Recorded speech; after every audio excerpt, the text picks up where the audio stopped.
How's it going, everybody? And welcome to the FireStorm podcast. Today we're talking about Pokemon movies and, well, kind of updating our previous list if you haven't yet seen it, and you probably should. A few years back on Gus's channel Silver Talks, we did a collaboration Pokemon movies list for all the movies up until then. Hour plus long. And it is the most popular video on that fucking channel. Yeah. It really is. I haven't checked on it in a long time. I'm sure there's a lot more comments that I haven't read. Maybe we should read some when we finish this. That's a good idea. Maybe we should do that. And we'll read some comments that we haven't. I haven't looked at probably in over a year. I haven't seen any of the new comments. Yes, so it was very fortunate. Over 2 years old now, so. Yes, it was very fortunate because it was just like in the very heights of the pandemic. So we had a lot of time on our hands. So we were just like, fuck it. No, it was in 2019. Was it 2019? Yeah, it was. What was our excuse then? We just fucking sat and decided to watch all the Pokemon movies? I think we just did it. Yeah, we just did it. See, everything's blurring for me when it comes to COVID because I always think, I had time. Fair. I probably did it in COVID. But no. Okay, we did it before COVID. That's funny. We just watched all the movies. Dude, I vividly remember being like in New York right before the FM84 concert that we went to in June of that year. And we were in our hotel room and the boys were getting a nap in before the concert, and I was sitting at the desk with my laptop watching the fucking Unknown, Spell of the Unknown, and taking notes. That's dedication. That is fucking dedication. Because we were just sitting there doing nothing before the concert, and we just gotten done with like a 6-hour drive to New York City, and fuck, man, I was just like, all right, I gotta relax and just take a load off. So the boys took a nap in the beds, and I was sitting at the desk watching Spell of the Unknown. Yo, that's it was awesome. Great. Pretty much my only memory of actually watching the movies for the video. The video is actually good though. The video still holds up. The video still holds up. No, yeah, the video is great. It's like I was about to say I don't do a lot of scripted content, but all of my songs have lyrics that I write beforehand. So we'll just say talking scripted content. I don't really do any of that type of content anymore. I wouldn't be opposed to doing it again. I just don't have the time right now. But that one, I'm quite happy with how that turned out. I think excuse me. I think like the video itself was pretty good. The scripting was solid. And yeah, it's, even though like it's an hour long, it's one of those things that like, it doesn't feel an hour long because you're constantly switching between all of these different points of interest or topics of interest, that being the 21 different movies in between the hour's worth of content. So it's one of my favorite videos, at least as far as like talking goes. I mean, even if you want to count that as a FireStorm production, it's even one of the favorite videos that we have done collaboratively, because there's like a lot of time and a lot of effort went into it. I mean, you labeled it as a FireStorm production at the very beginning, didn't you? Yeah. That was a very last minute change because we were just deciding to start FireStorm around. Yeah, because we were like talking about all this shit, and he's like, "Yo, we should start a podcast." Look at us now. Yo. Look at us now. 69 subscribers, still going strong. 2 idiots still doing the same fucking shit. There you go. So the reason we're back to where it all started. Oh yes, we're throwing it back to 2019 here. We're going back to our origins because since then, 2 more movies have been released. There was a big gap thanks to the pandemic. They delayed Secrets of the Jungle quite substantially, but it's fine. Yeah. So, yeah, there's been 2 movies since then. One of them was Mewtwo Strikes Back Evolution, a literal 3D remake of the original Mewtwo Strikes Back, as like, it wasn't like a 20th anniversary celebration type deal? Wasn't that it? Something like that, yeah. Yeah. I mean, it was the same, but it was different enough to make it a bit more unique. Yeah, it was something. Yeah, so I have feelings. Yeah, I have feelings. I have feelings about that one. No, yeah, I have some feelings as well. We'll get into that soon. As well, Secrets of the Jungle was finally released as well. I know it as Koko because that's how the Anippo community referred to it for a long time. Because it was in Japanese, it was just Pokemon the Movie Koko. Yes. So I'll probably call it Koko.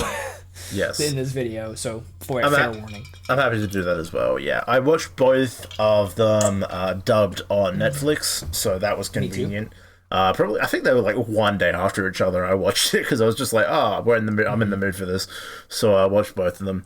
And we have also both updated our personal movies lists. Now, funnily enough, I'm using the same Google Doc that we put in the description of the original video, so you'll still see all my previous notes if you want to check that out. But just I copy and pasted mine to the old document. So yes, so I feel like quickly first we should just read out our individual lists, and then we'll get into our feelings of Mewtwo and Koko. So yeah, 23 going upwards. For me, Destiny Deoxys is still at the bottom. Still not the biggest fan of that. Victini, Zekrom, Reshiram, Genesect, Legend Awakened, Celebi, Voice of the Forest, Jirachi, Witchmaker, Diancie and the Cocoon of Destruction, Giratina, Sky Warrior, Hooper, Clash of Ages, Kyurem and the Sword of Justice, Power of One, Rise of Darkrai, I Choose You, Spell of the Unknown, Heroes, Latios and Latios, Arceus and the Jewel of Life. Now, 8th, Mewtwo Strikes Back, and 7th, Mewtwo Strikes Back Evolution, because they are essentially the same thing. It's just a tiny bit better, essentially. Volcanion and the Mechanical Marvel was 6th, and then for me, Secrets of the Jungle is number 5th. It felt like it was a bit more than a Pokemon movie to me, so I decided, fuck it. I like this a bit. I like this a lot. And moving up the list for me as well, Ranger in the Temple of the Sea is 4th, Lucario 3rd, Zoroark 2nd, Power of Us 1st. So, the older movies have been shuffled around a tiny bit, not tremendously, but that is my list at this point. Is essentially, like, I pretty much placed mine almost exactly the same as you placed yours. Mine's just a little different. If you saw the video, you'll see which ones we compromised on separately. So mine going from bottom to top is Victini and Zekrom and Reshiram. That one is at the bottom. Then Genesect, Destiny Deoxys, Jirachi Wishmaker, Voice of the Forest, I Choose You, Hoopa and the Clash of Ages, Giratina and the Sky Warrior, Diancie, Cocoon of Destruction, Rise of Darkrai, Power of One, Mewtwo Strikes Back, and then Mewtwo Strikes Back Evolution just above it, Kyurem versus the Sword of Justice, Spell of the Unknown, Heroes, Arceus and the Jewel of Life. That was number 7. Number 6 is now Secrets of the Jungle. Number 5 was Manaphy, Temple of the Sea. Number 4 was Volcanion. 3 was Lucario. 2 was Zoroark. 1 is Power of Us. Yes. Very, very similar. Yep. Yeah, so the compromises were obvious. That was how it went. My burning hatred for Destiny Deoxys was able to convince that Gus put that to put one at at the bottom. Yeah. Yeah. I mean, fair, but I reckon like if that wasn't and mine, and I think I petitioned for Kyurem to go up a little bit. Yes, because I initially didn't feel much for Kyurem, but yeah. And I think if there was no compromises, Victini would probably be at the bottom. That is a rip. But that was a bad movie. Yeah, that was unfortunate. Also, your hatred for Hooper and the Clash of Ages still that's a good rant. It still inspires me to this day. It's a very good rant. Yes. Wonderful. So that was how the list went. Wonderful. So my notes under Mewtwo Strikes Back Evolution, like the little subheading for mine is called Mewtwo Strikes Back Harder. That's pretty good. I just wanted to share that with everyone. That's good. That is very good.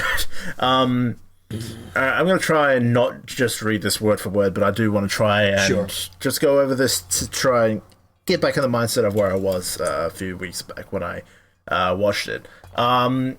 So as a 3D retelling and just remake, like as I just said before, there's enough here to make it just different. Like it's just different enough. Agreed. The most noticeable part is that they didn't have a whole heap of random Christian rock songs. Like "Brother, My Brother" wasn't in the ending, bro. How dare you get rid of that? Where's my skillet music? God damn it! What the fuck is that music? And obviously, voice actors and all that updated. They didn't bring back that fucking New York's singer, whoever the fuck that guy that played Mewtwo once and never did any other live performances ever. Like he only does live performances. He didn't do any other voice acting ever. Yeah, just randomly Mewtwo for some reason. Yes, but they brought back Dan Green, which I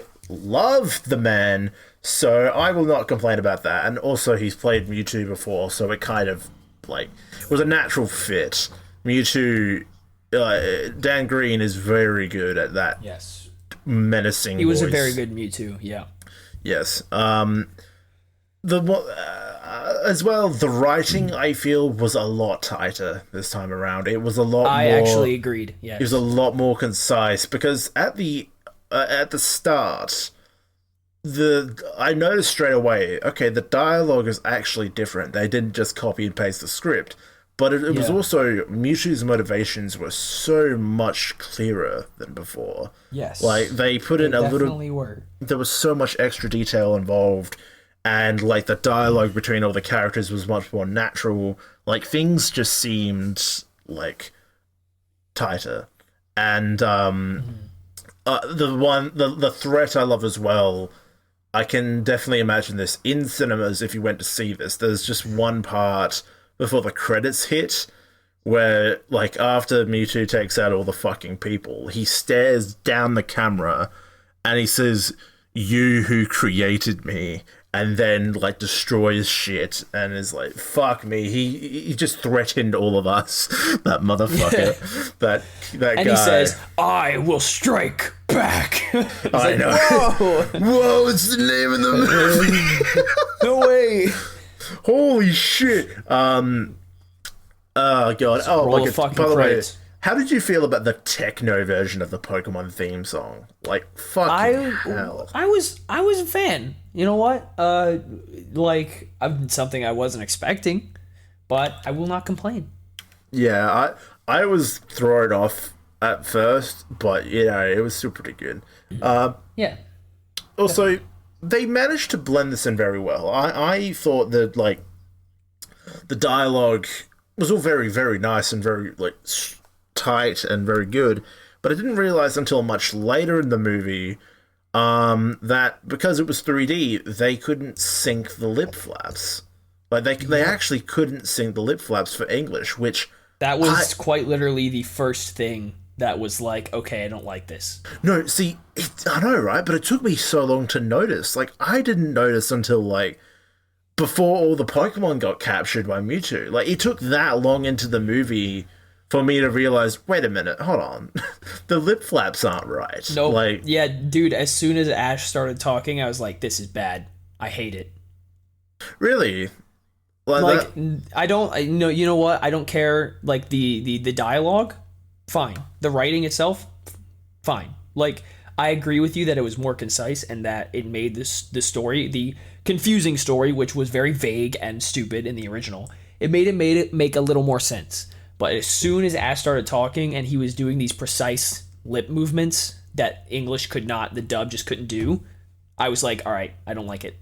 This is bad. I don't like it. Not the movie, of course. Like, it's not their fault, right? There's nothing they can do about that. But I was like, ugh, I don't like it. Like, literally, the first time Ash started talking, it was so obvious, and I'm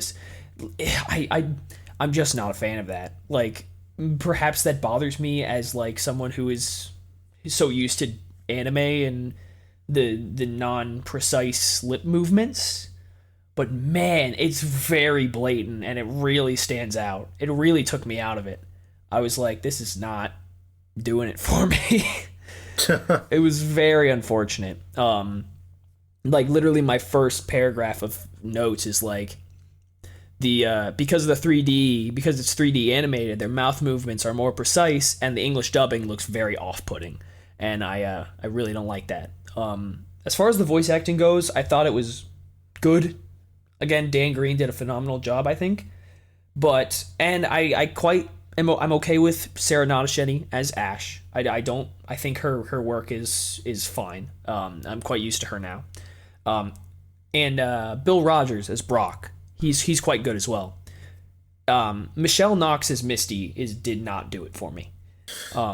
Because Michelle Knox is she does both May and Misty as well as Jessie in the new updated version of the dub, and it's her versions of May and Misty don't really do it for me. She's quite good as Jessie. I think she's a phenomenal Jessie, but as Misty and May, not especially Misty here. I was like, this is not doing it for me. Yeah, my again, notes for that were literally Bill Rogers, good. Misty, ooh. My notes for that were literally like, Brock is, like, from what I remember, sounds raspier. Bill is good, but I still prefer Eric Stewart.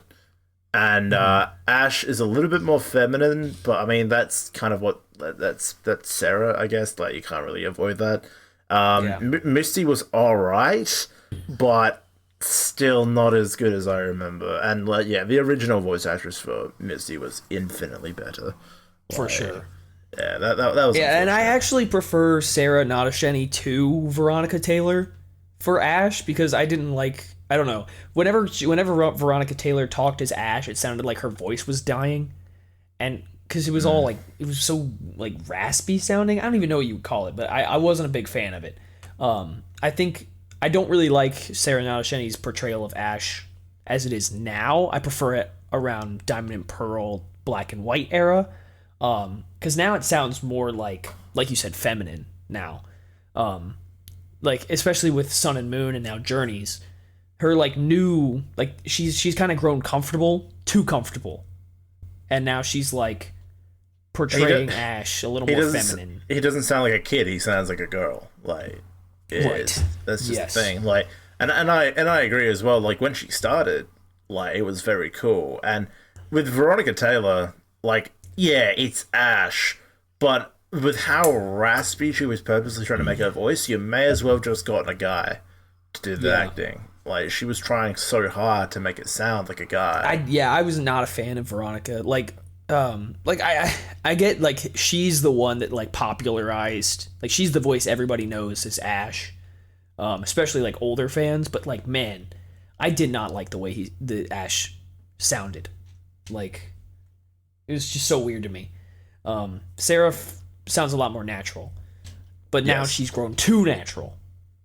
So, a few things they changed in the movie. People don't like Sarah Nadasheni because she likes NFTs. That's a talk for another time, but controversial stuff. NFTs. I'm probably going to do that. Make some money. I'm going to right-click on some pictures. I'm going to fucking take a picture of my dick and then sell it as an NFT, and you can fucking buy that for $40,000. Who wants to own this picture of my cock? Let's go.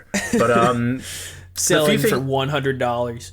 The few things they there's minor changes which I didn't like, but there was a lot of things they kept, like, especially dialogue wise, which I appreciated. Like, they kept the whole "your Charizard is poorly trained" bit, and the ending quote of, like, it doesn't matter if you were created or born, it's the gift of life, what you do with the gift of life that makes you who you are. But they kept that essentially word for word, right? And that's like the main story of, to me, that's the story of this movie. It's definitely like what you do with the gift of life. That's what you're supposed to take away from it, right? Like, yes, that's definitely what it is. Yes, and the new addition for Mewtwo of he one of his like main, one point he kept nailing, that Mewtwo was nailing in this movie, is I make my own rules, which is it's a new take. It's a little different, but I like it. I appreciate it nonetheless. But my favorite, literally, I don't know why it is, but my favorite line from the original movie is when Ash is standing up to Mewtwo and says, like, "Oh, we can take you on," and Mewtwo says, "Is that a challenge?" in like such a threatening way, and I was always like, "Ooh, let's go." But they didn't have that. They didn't have that here. He didn't say, "Is that a challenge?" Which upset me. Oh well. Little things I will get over, but also they really heightened how much of a fucking simp that Brock is, and now that terminology can be put into context here, him literally going up to Nurse Joy or like Officer Jenny, whoever it was, and saying "my queen," and like bro, number one simp. What are you doing? Number one simp, Brock. What a legend. I miss that shit. Yeah, but I tell you what though, I don't know why for some reason with Netflix movies, I don't know why I had the subtitles on. I have absolutely no reason. I don't know why I did. That's probably why it took me longer to realize. Oh, the lip flaps are a bit fucked. But there was just some funny bits of like grunts softly and hisses sadly. Like I don't know, that shit made I kicked really hard at those bits. The fights as well. The addition, I noticed the fight at least between like all the starters, they were all longer than what they were before. There was actual some fight back from the normal evolution ones. It was quite a relief actually, because I think one of my big problems with the original was that the animation just does not hold up. They were like, the Blastoise were like fucking sumo wrestling in the original. Yeah. Like it was badly animated too. It was not pretty. And I'm sure we've mentioned this at some point, but the 3D makes it easier to like just animate in general. So that those battles were much more smooth, and even though they did drag on, it was okay at least because it wasn't unpleasant to watch. Yeah. Yes. That was a big part of it. Yes. And I'll tell you what. I was upset at the ending of the original movie when I was a kid. Like, when Ash fucking dies and all the Pokemon start crying. Like, that was upsetting. But, dude, this time around, Pikachu sobbing? Like, actual, like, sobbing and crying properly? Like, so much more impactful than in the original movie. Like, it was heartbreaking. Like, the voice actress for Pikachu just went above and beyond this time around. It was like proper sobbing, like sniffing and like weeping almost. And it was like, fucking hell, I'm sad. Like, because I knew what was coming. I literally was like, Lamau, we now get to see him die in 3D. And let's go. I was like kicking real hard, and then Pikachu sobbing legitimately broke my heart. Like, it was like, oh my god, that is so upsetting. Yes, at least he doesn't talk. But yes, that was much more.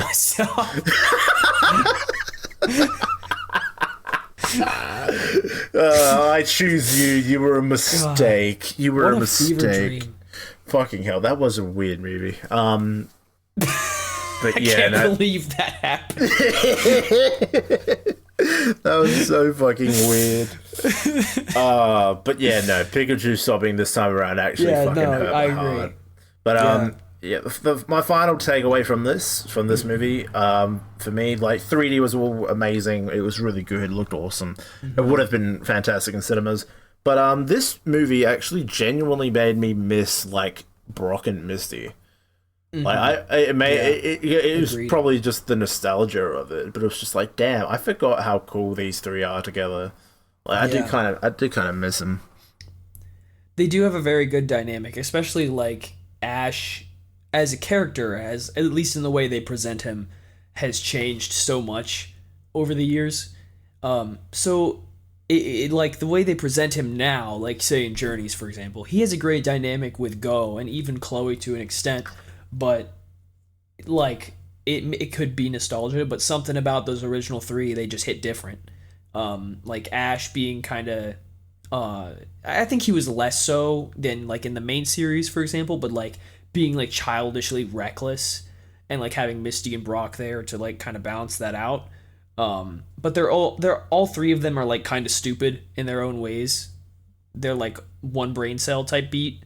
But they balance each other out very nicely.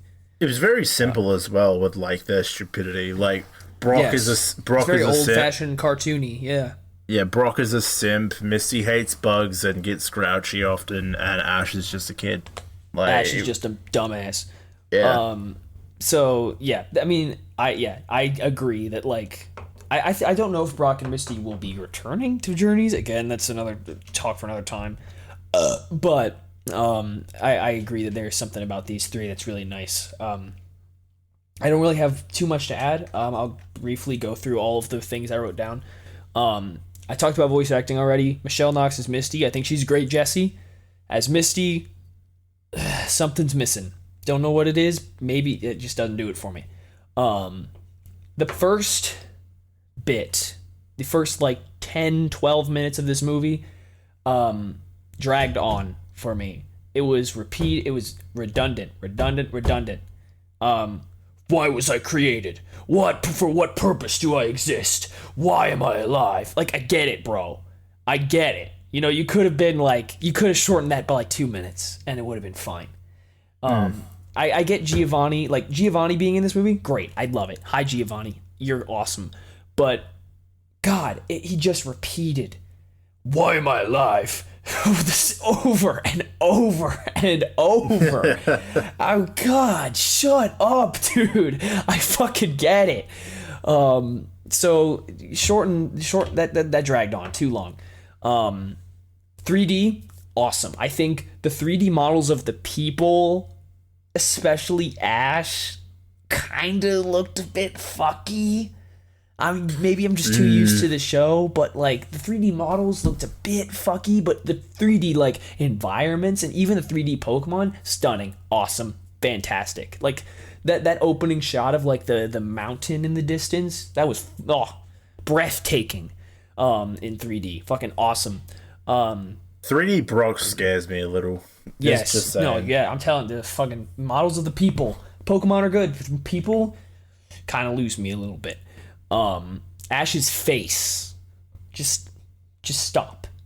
And blah blah blah blah blah. Yeah, so like the next thing I had was like, even though the dialogue is like tighter and it makes the story make more sense, it's still the same story, which feels outdated still. It just feels, it doesn't, like, the story itself just feels so primitive in terms of like Pokemon overall, because we've just had so much better experiences in the time since Mewtwo Strikes Back, and the fact that they didn't change it at all feels like a wasted opportunity to me. Like, because it's literally so like we established in the video we did, like, this is the movie that set the precedent for everything that would come after it. But they made a whole ass remake and they didn't change the story at all. It's baffling to me. Like, see, like, it's outdated as hell. I know it's outdated as hell, but like that would kind of ruin the point of a remake of the original movie. Like, I know there's a fine line to say between like remake this is and more changing. Of a remaster. Yeah, remaster. Sorry, yeah, that's right. I keep getting those terms mixed up. Yeah, you're right. It's more of a remaster. They want to just bring in the older movie to new eyes, like, and they could have changed up small amounts of it. Yeah. Like they did change up very minute details. They did change very minute details. Like, they made the plot a bit more clearer. But even still, like, I do get what you're saying, but I'm happy they didn't, personally. I'm of complete opposite mind. It's such a wasted opportunity because it screams outdated. It screams primitive. It's like, if you're gonna go through all the trouble to bring an old movie to a new audience, and there are so many other better Pokemon movie experiences at your fingertips, why even bother? Like, you could just go watch the original. Like, who fucking cares? It's the same shit. They could have so easily, like, it's not 1998 anymore, right? Like, you could have mega evolved Mewtwo. You could have done fucking anything, but it's exactly the same. It's such a wasted opportunity. But it's just like, why just bring the same thing over? Like, who fucking cares? I do think it was a better movie overall, but not by a lot. The voice acting was, for the most part, uninspiring. The visuals were pretty consistently good, but the people look fucky. I mean, I just... This movie baffles me. Truly. Like... Yeah. Why? That's it. That's where I agree. Better, but not by a lot. Like... So sad. So sad. I mean, where's Mega Mewtwo X, man? You could have done so much cool shit with this. You could have fixed the story problems. You could have done anything. Nah. Nah. That's not what a remaster is. So, but it's not. It was supposed to be a remake, and then they just remade it. Indeed. But there you go. That is our point of view on Mewtwo Strikes Back Evolution. So sad. we will have a lot more to say about movie 23, Koko, or Secrets of the Jungle in English. Yeah, man, this was very interesting. Perhaps you should let me go first, so you don't. Yeah, you know what? Much again. I agree. You go. So, again, I do have feelings about this because it was a bit... Mewtwo Strikes Back Harder, as I'm calling it, was an acid trip. I feel like maybe it happened, maybe it didn't. This was kind of on a level below that. Like, maybe I was on, like, I don't know, maybe I hallucinating on, like, some minor legal drugs or some shit like that. This was very strange, but I thought it was very good too. There's just some weird, baffling decisions that kind of like took away from it for me. Again, I'll go through paragraph by like note by note, dash by bullet points in my notes. Overall, I thought the plot was really good. Pokemon, especially nowadays, have a tendency to emphasize the bonds created between humans and Pokemon, and I thought this was a really unique take on that, and I thought it was well executed for the most part. It very well thought out, obviously. Like, they're kind of in a position where they have to kind of use these mythical Pokemon that no one really cares about. You get Zarude in the games via mystery gift. I mean, it's not like the old games where you have to go on a whole ass quest to catch them. You just get them. You go into the Pokemon Center, it's like, here's your fucking monkey, and you get them. So it's kind of an uninspiring way to get legendaries. So they're kind of stuck with these mythical creatures that really don't have any game context. There was so little investment in Zarude before this. Like, no one knew who the fuck Zarude was. Yeah, right. Like, there's a very small window of time where you got Zarude in Sword and Shield, and you can just get him, and he's a monkey, and he swings his little fucking hands around. You know, it's whatever. Like, I thought they did really good with what they had, right? Like, in a situation where you're stuck with Zarude, getting this to come out of it, absolutely fair play to them. Papa, I'm not calling him Dada because I'm not a fucking 5-year-old. Papa Zarude, I thought, was probably the most compelling character aside from Koko in this movie.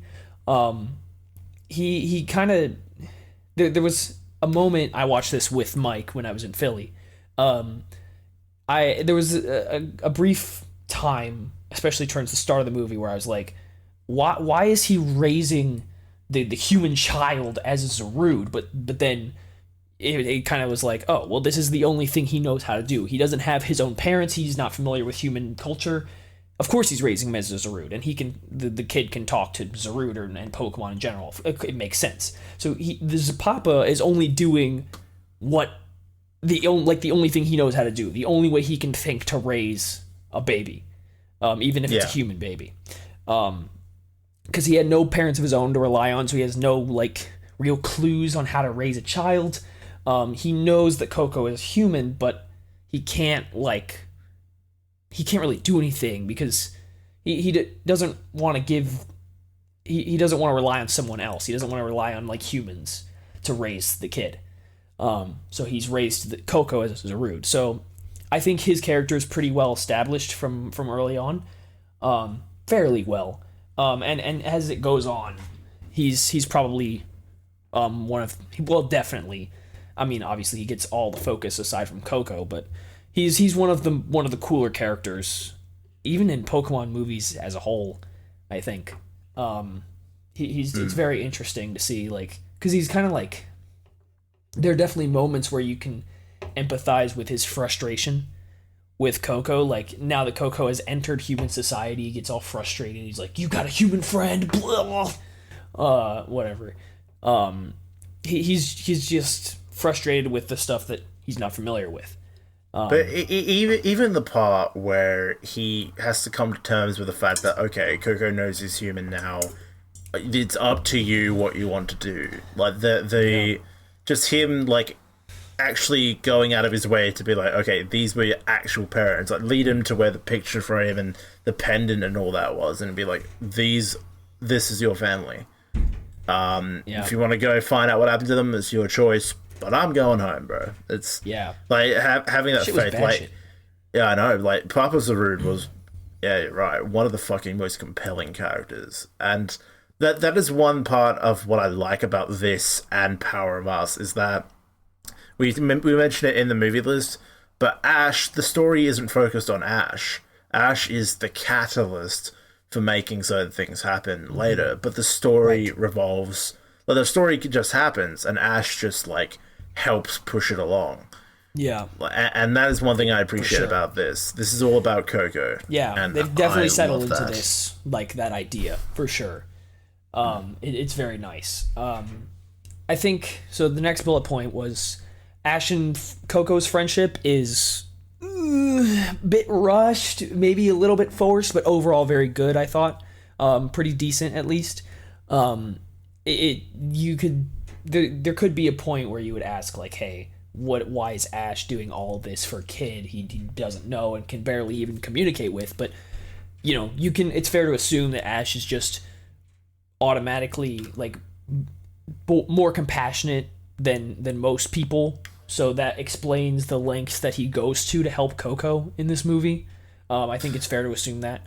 And there was one bit which helped with this, I think, when Ash talked about his own dad.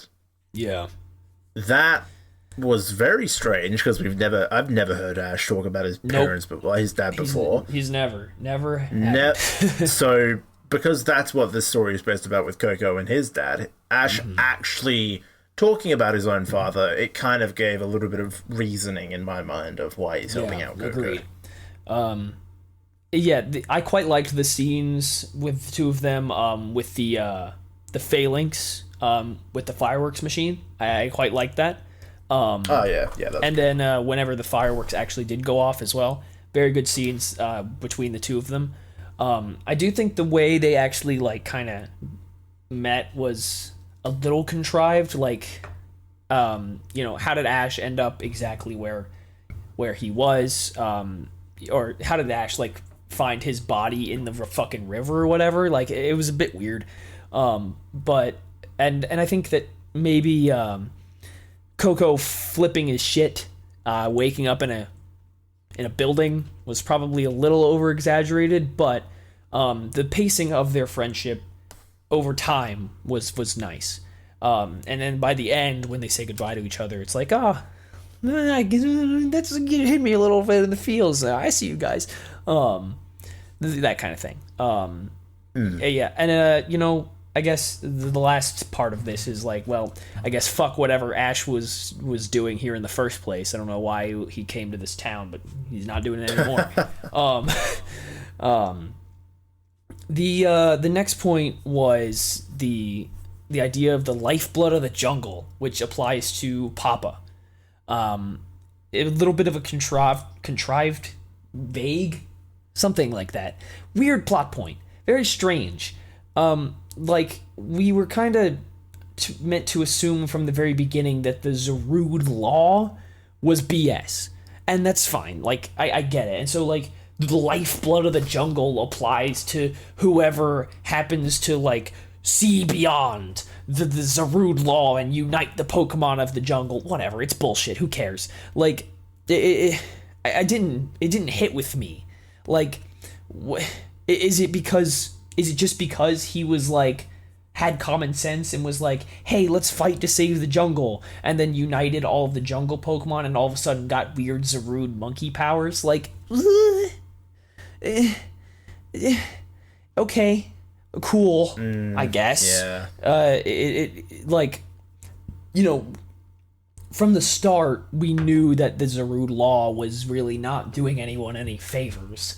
So we never really got a reason why it was even established in the first place. So when the Zarude law gets upheaved in terms of, or in favor of, like, uniting everyone, it feels a bit underwhelming. Like, not a huge fan of that. I feel like it was established just to make it so that the Zarude are all independent and only trust each other and none of the other jungle Pokemon. Right. But there was like one scene where Koko and Zarude took some berries and the other Pokemon ran away.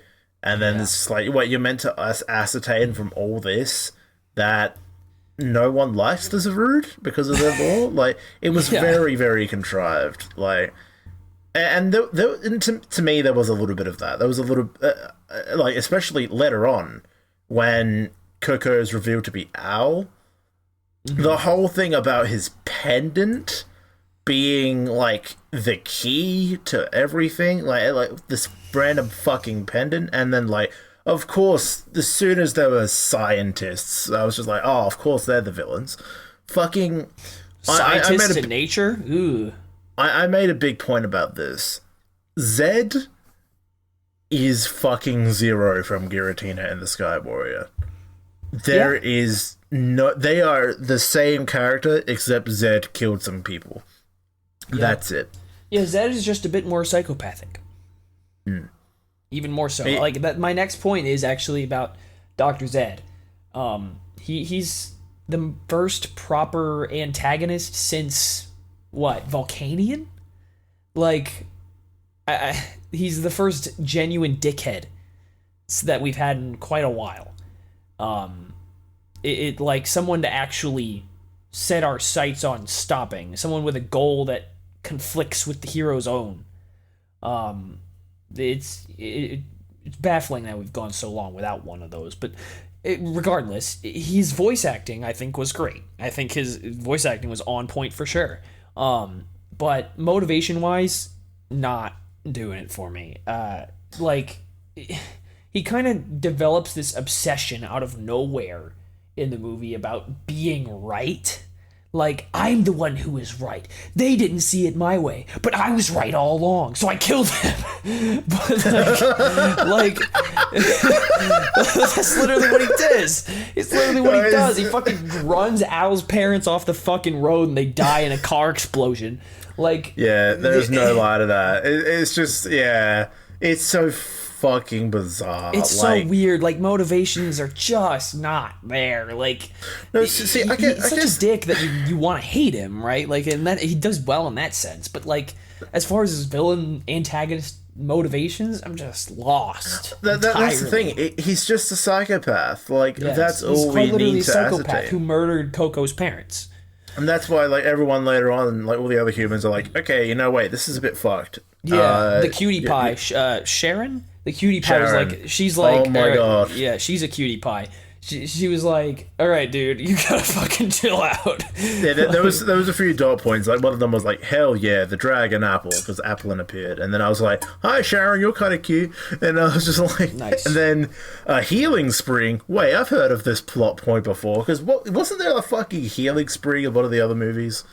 Like, I swear there was. I don't know. Yeah, there was bound to be. Yeah, there was bound to be. There was something about a fucking healing water or some shit. But, Also, my second dot point. Wait a minute. This is literally Jungle Book, but with Pokemon. The bare necessities. Dude, okay. The Zarude song fucking slapped, by the way. The whole song at the start about the Zarude, I actually fucking jammed to that. Like, that was kind of cool. Voice acting as well. Koko. Yes, Koko's voice actor is quite good. Kim Tran, I believe his name is, the English dub actor. Fuck me, he is good. Very good. Him, like, screaming and fucking him, like, being, like, Zarude, like, in the Zarude language, like, acting like a Zarude, and then him, like, being like, more human-like and screaming, especially, like, at the end when he's gonna save his dad. Like, holy fuck, he was phenomenal. Agreed. Dude was a standout. Like, a part of me really wants to check him out. Really wants to check it out subbed to see what the original sounds like. But for the dub, man, he sounds amazing. Like, I'm so agreed.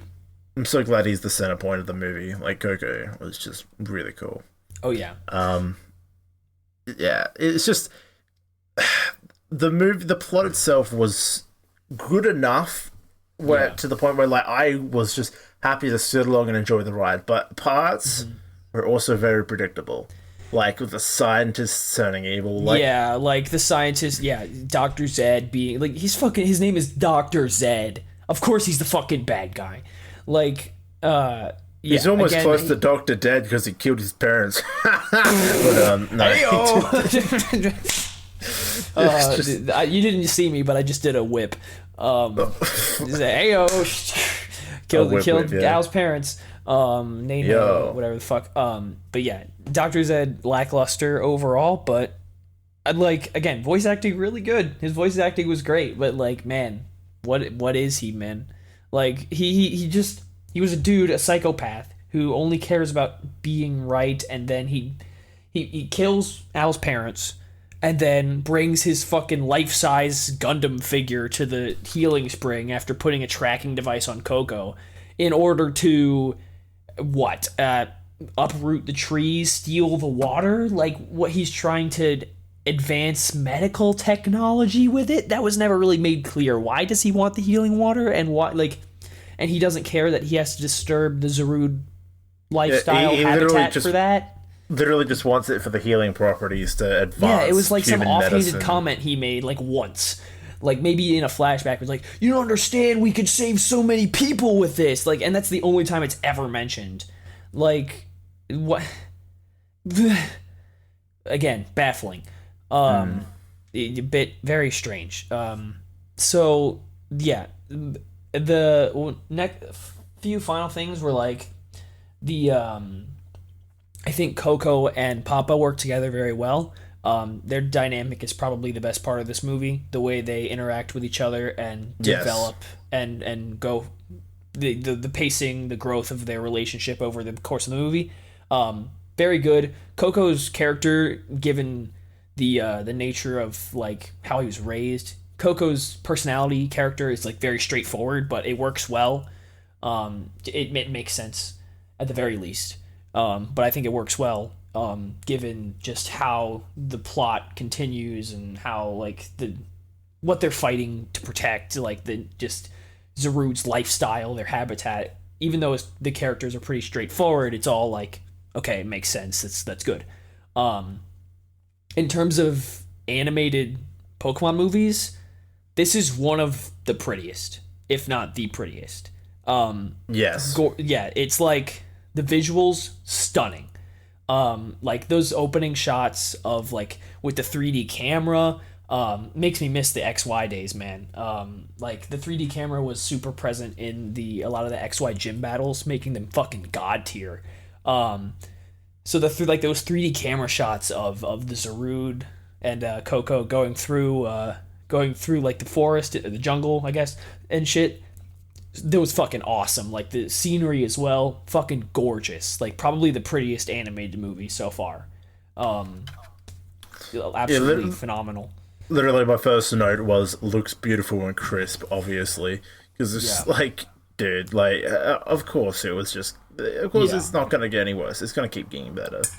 It's so good. Yeah, it fucking blew me away. It was so good. So obviously we've placed this, at least for me, I've placed it just outside of the top 5. My big complaint about this movie was the very near absence of establishment for characters and world building. This is targeted mostly at the very beginning, the 5-minute opening sequence.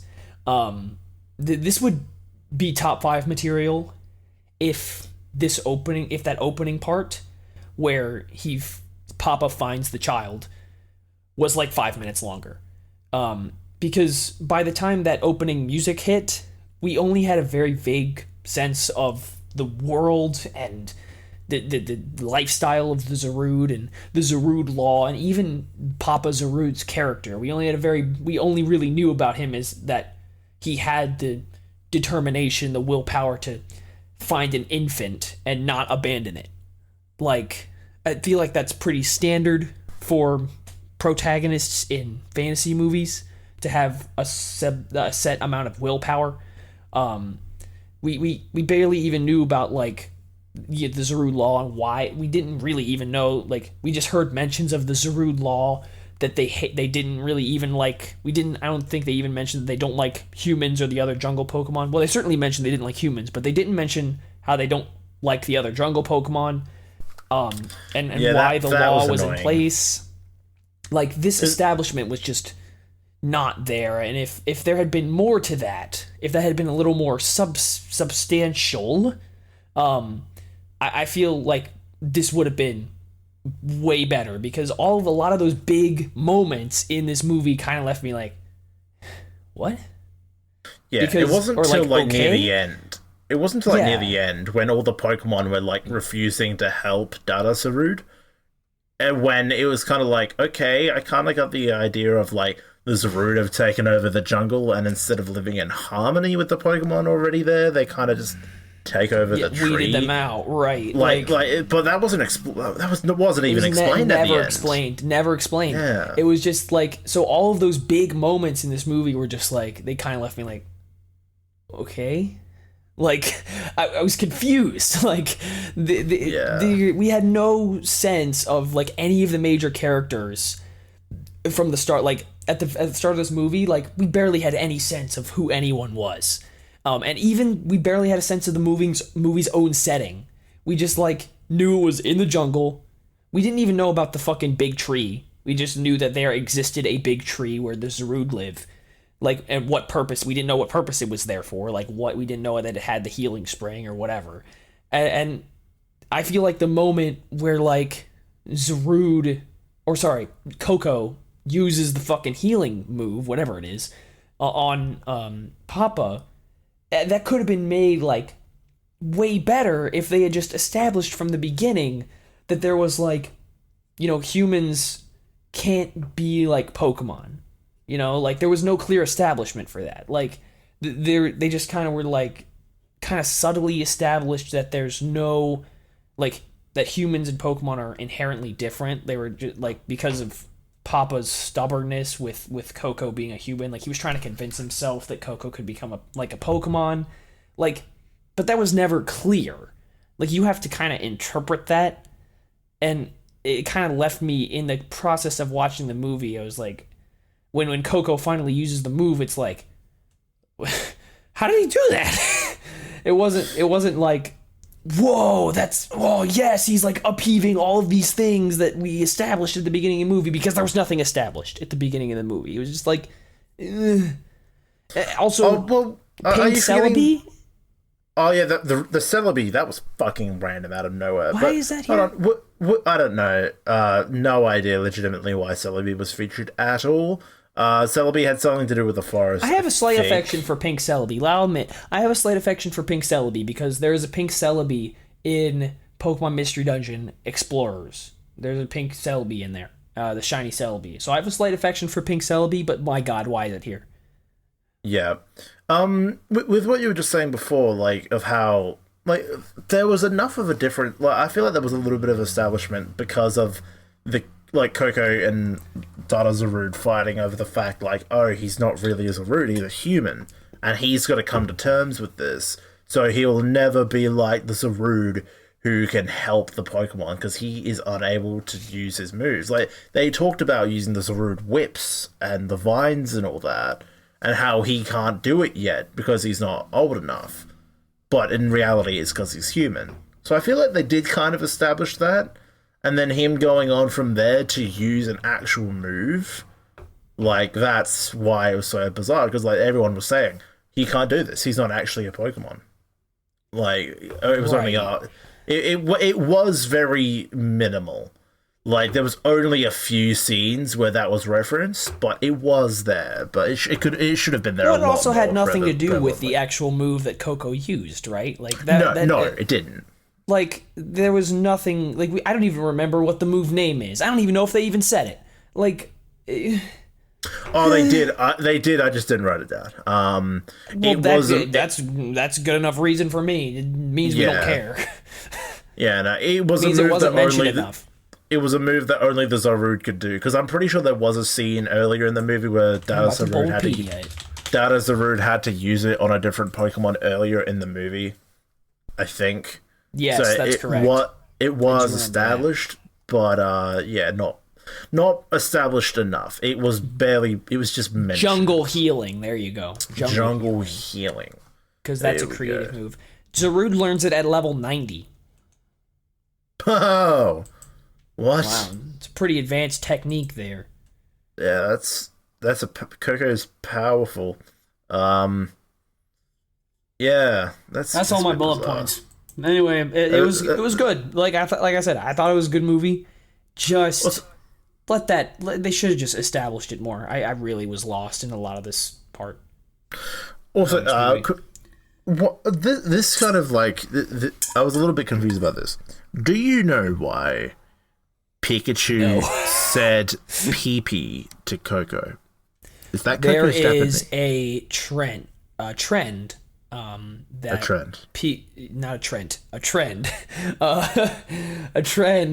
Pikachu repeats the same sounds. Koko is Koko's name. It's always Koko. Like I said, that's how it was named in Japanese. So it's Koko. That's his name. Yes. Pikachu has a trend. You can actually see this on like his Bulbapedia page. It has a little list him off. He will say like a certain set of sounds when addressing people. Specific people, that is. Ash's Japanese name, for example, is Satoshi. When Pikachu is like, say Pikachu is separated from Ash, and they finally meet back up again, Pikachu will say, Pika-Pee! And jump into Ash's arms. Pika-Pee is Satoshi. Misty is Kazumi in Japanese. If you see Pikachu seeing Misty again, you could see this in like a Sun and Moon clip. He says it. He says Pikachu-Pee. Not in that cadence, but Pikachu-Pee is Kazumi. So Pee-Pee is Koko. Huh. There you go. All right. Thank you for that. That helps. Because I was always a little bit, because I never paid attention to fucking what Pikachu said before. But of course just him you don't. No one does. But just him saying pee-pee really stood out. I'm like, what? I mean, it's cute, but like, what? So that makes a bit of sense. All right. Pee-pee. Pee-pee. Pee-pee large. Pee-pee. He said pee-pee. Oh, God. Yeah, literally, like, the Shiny Celebi was very vague. It was kind of like, yo, I feel Shiny like they talked Celebi. about it like once and I wasn't paying attention. No, they did. They said, like, yo, why hasn't Celebi come back? Oh, because the forest the forest is in disturbance. Yeah, the forest is in disturbance. And then it wasn't till the ending when they were all in harmony. He just rocked up and like, oh, yo, the forest is restored and equal. Good to see you, bro. And it's like, I guess just the sign of Celebi means that everyone is in harmony or something. Who knows? But just also, I need to point this out. I was talking about the English voice actress for Koko. Go Away Motorbike. Kimlin Tran. Kimlin Tran literally is just like a chick who like did some voice acting for a bunch of games and some abridged series, and it has like 17,000 subscribers on YouTube and Twitch streams, and she was just brought in for the Pokemon movie. Like, that's probably the biggest thing she's ever fucking done, and she fucking killed it. Like, she was like a few randoms in like One Punch Man and Beyblade, and mostly did stuff in like games and a bridge series, and then they just, I don't know why they brought her in. I don't know how Netflix got to find her, but or whoever. I think it was it Netflix that made the dub, or was that always happening? Yeah. Either way, like, however they found her, like, good on them and good on her, because she was fucking amazing. Like, yeah, she did. Fuck. Like, I'm astonished. Like, that's fucking awesome. Like, because Dada was Edward Bosco, and that name, like, is somewhat familiar. I've heard of that name before. And, so, like, yeah, okay, cool. I'm somewhat familiar with that. But, like, this just almost random chick that's done very minute roles in the past, she's now the leading role, like, essentially the leading role of this movie. Like, fuck, that's cool. Good on her. Yeah, but, she did great. Yeah. Alright, I think... I'm not sure there's much else I need to say. I'm looking through my notes. There's just other random little things like, I know we'll see you again, Koko. It's like, Ash, how many times have you said that? How many times have you said that to people, Ash? Yeah, and you've never seen them again. Yep. The Zarude being dicks at the start, and then helping everyone, like all the humans and all the Pokemon in the end, was cool. Like, the pack mentality of the Zarude actually turning good afterwards is pretty nice. Yeah. Like, I'm glad they were stop being dicks. Bunch of dicks. Yeah. Ash talking about his dad was fucking bizarre, but cool. But who is his dad? We have no clarity on that. No, we have no idea. But the ending was also nice. Koko wanting to be the thing that helps humans and Pokemon bond further, like, and be more than just like, yo, I'm assuming be more than just like, yo, trainer and owner, and like owner and Pokemon. Like, no, just be friends. Like, actually be connected. Like, that's cool. Yeah, it's one of those inspired by Ash things, you know? Like, me and my best buddy Pikachu. Pokemon Power TM. Yeah, quite literally. Yeah, that was good stuff. That was cool. But, yeah. That's our opinions and our updated movie lists for Pokemon movies. I have no idea if they have announced anything of what's happening next. They have, actually. That I just saw it the other day. They are doing another alternate timeline movie. Comes out, actually, I think they said Roadshow, but I believe that's when it comes out. It actually comes out on my birthday next year, the new movie. In Japanese, that is. Yeah, July 15th. We'll get the new movie. We don't know what it's called. It's gonna exist. That was just a teaser, I'm assuming. Yeah. But... yeah, just a very, very small teaser. It's just like 7/15, new alternate timeline movie, whatever. So, yeah. Alright, sweet. I have now retreated to the Silver Talks account, which I have not logged into in goddamn ages. Yes. And we'll read some comments. To finish this off, we still have a 81.2% like to dislike ratio, so that could be better. But I feel like it was better than before. I feel like before it was like 70% or something. So yeah, let's read some comments. Can I newest first? All right. Okay, here we go. Here I'll show you. I'll share my screen with you. Oh wait, I can't. Hold on.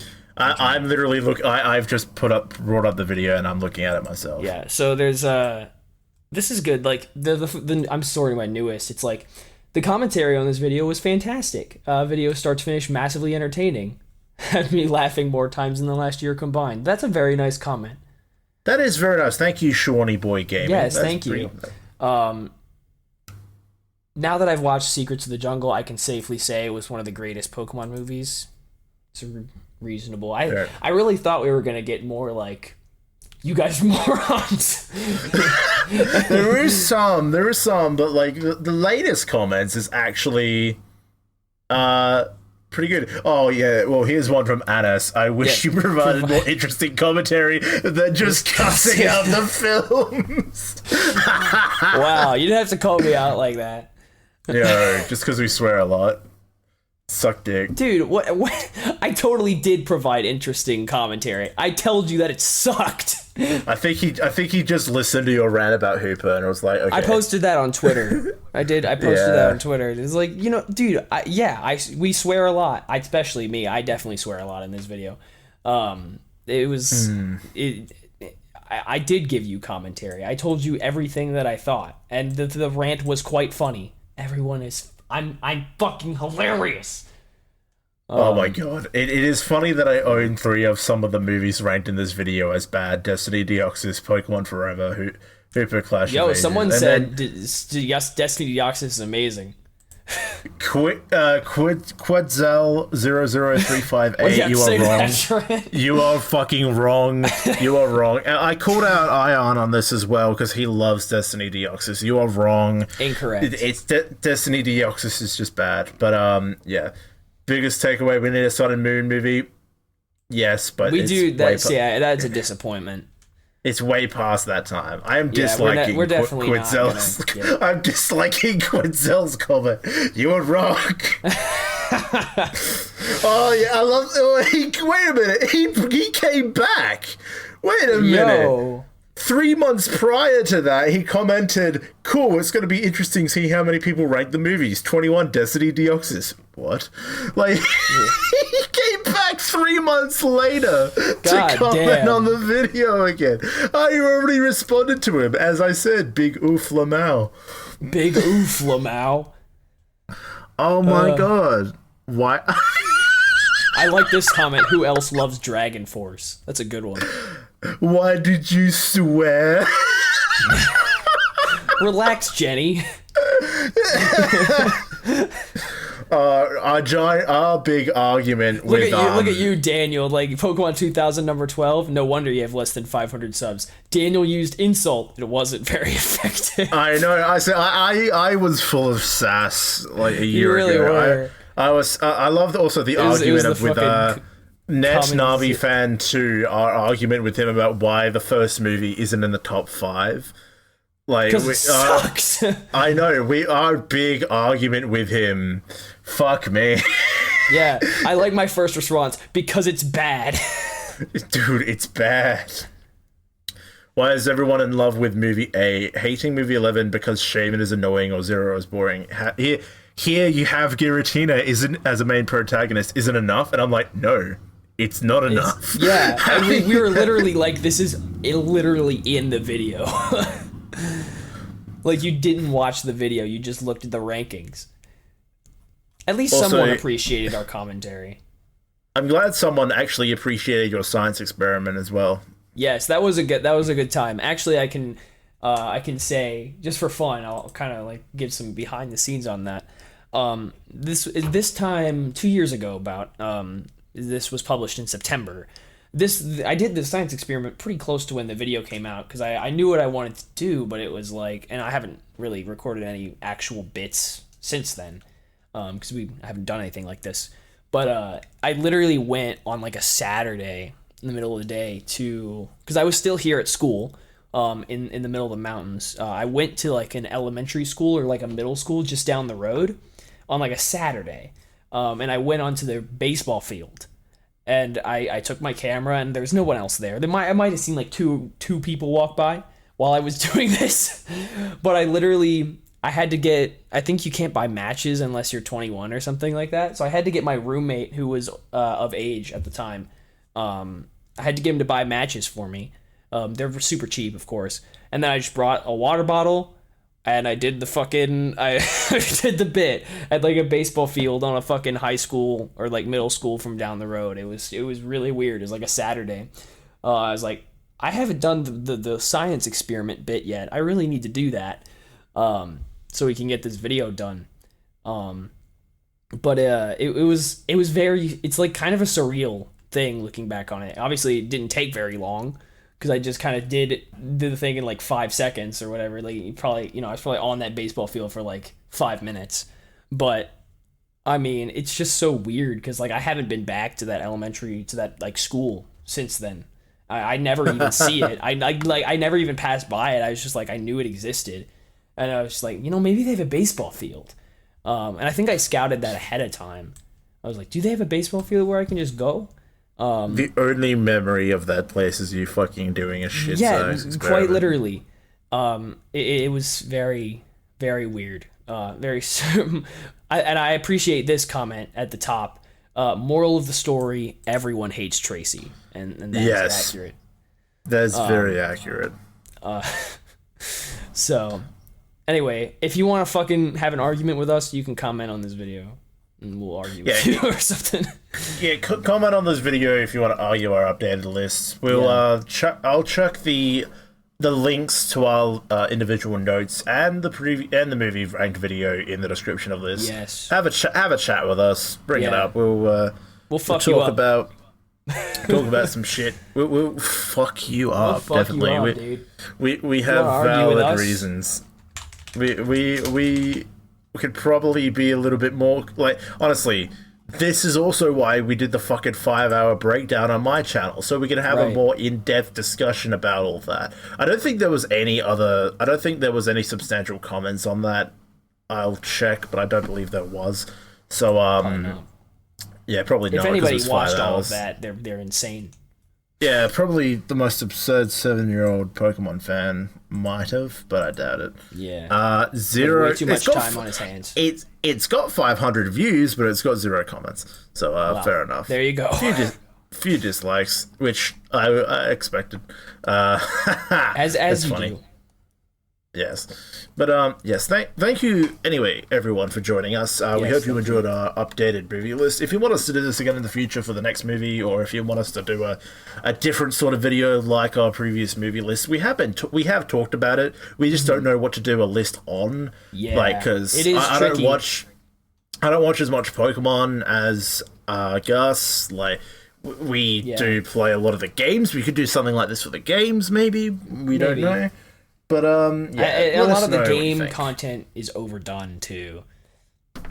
Yeah, like, there's an infinite number of Pokemon channels out there that'll give you that kind of content, and there's definitely like we are hilarious, right? Like we're fucking funny. Like our movie ranking video is definitely has more comedy and like is more like, I guess, even more freeform almost, because like while we did script it out, it was like it feels more natural, I would say, than probably a lot of those other videos which are strictly on topic.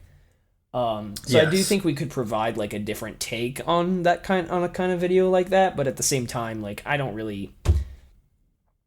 mean, like I said, I've thought about becoming more active on the Silver Talks channel again and like post voice acting stuff on there, but I just it's hard. Especially right now where I'm doing college and music already, and I'm trying to get ahead on music too, while also keeping up with my school. It's a bit fucky. So I'm doing my best, but I don't think I will be posting that kind of thing until at least until I get out of school, which won't be for like another year.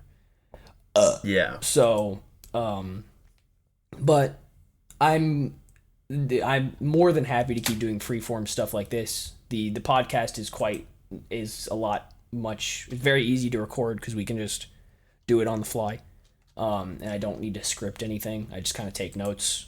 We did think about, I don't know, I mean, given what we did for this one, I don't think it would be an hour long. I don't know if it'd be worthy of its own podcast length video, but we did think about reviewing the Progressive movie, the SAO Progressive movie, which I don't know if we'll do, but it does look like it's going to be quite fun. That kind of depends on... It looks fun. That kind of depends on like how much meat there is to the movie. Yeah, like it's still up in the air. if there's enough to warrant like an hour, because like we used to do like 2-hour podcasts, and like that at the start was viable, but nowadays like I'm happy with an hour. But yeah, the progressive movie, it just looks like it would be a nice lot of fun. It doesn't look like something that will warrant an hour of talking. Agreed. So we will see. We'll see what happens with that. On a similar note, this has nothing to, well, it has a little bit to do with the progressive movie, but it has nothing to do with the podcast. Mike did drums for you got, well, actually no, this podcast is usually record stuff way in advance, but this is actually only a little bit in advance. Mike recorded drums for what will eventually become my cover of UK, and he fucking destroyed it. I just finished putting those into the mix, and it's like it's cool. He did some really cool drums. He's gonna do drums for my cover of Grenge as well. So I think that's gonna be really cool when it comes out. So even if we don't talk about the progressive movie, I'm still going to be releasing UK the same weekend it comes out. So tune in for that. It's coming out. I reckon I'm keen for that. I'm keen for UK. But then again, we could talk about it when the next progressive movie comes out, because they've already announced going to be a second one. So maybe when we could review both of them together just as a package. Who knows? That might take up an hour. Yeah, you get. But anyway, like it's kind of like, well, UK is one of those songs like fucking. I have. A lot of times I have moments where I'm starting a cover of a song, and the song, I already think the song is cool because I want to cover it. I obviously don't, I pick and choose very carefully which songs I cover. A lot of times I have moments where I listen to them on my $150 headphones for the first time, where I'm like, holy shit, this song is way cooler than I thought. Because usually I listen to them either on my car speakers or in my fucking $5 Apple earbuds. So when you put the song through the nice headphones, it's like, whoa, it's way cooler than I thought. UK was one of those for me. Like when I was listening to the mix with the drums earlier, I don't have anything else recorded, just the drums so far, but I'm gonna probably work on it a little bit tomorrow.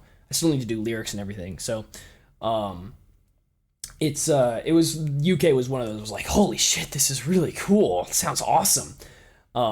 So I'm very excited for that. It's a very chaotic, well, it's chaotic but controlled chaotic. It's very fast. So I'm gonna have a little bit of a time recording that when I do vocals, but it'll be a rough session, but I'll get through it. Nice. So yeah, that'll be out December 5th, whenever the movie comes out. All right. Yeah. There you go. Wonderful. All right, well, thank you guys for tuning into the podcast. All the links will be in the description for everything I mentioned before.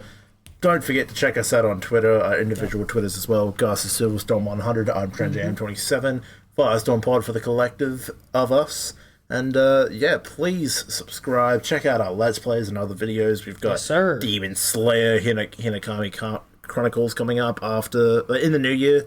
Yep. And we're currently in the midst of Avatar. We're in the midst of Avatar: The Last Airbender and Yakuza. So yeah, barrel of fun. Richard. Let's go. Yes. And thanks very much for watching, everybody. Questions or suggestions, anything like that, comments down below, or firestormproductions2@gmail.com. Yes. Anything like that. I hope you guys also enjoyed the fucking Billie Eilish song at the end of the Pokemon Secrets of the Jungle movie, because for some reason they did a Billie Eilish song at the end. So you think that you're a misfit? It's like, what the fuck, man? What were you thinking? That's really weird. No idea. Really weird. Anyway, goodbye. I just wanted to complain about that before we ended, because it was dumb. Fair Goodbye. Enough. Goodbye, all.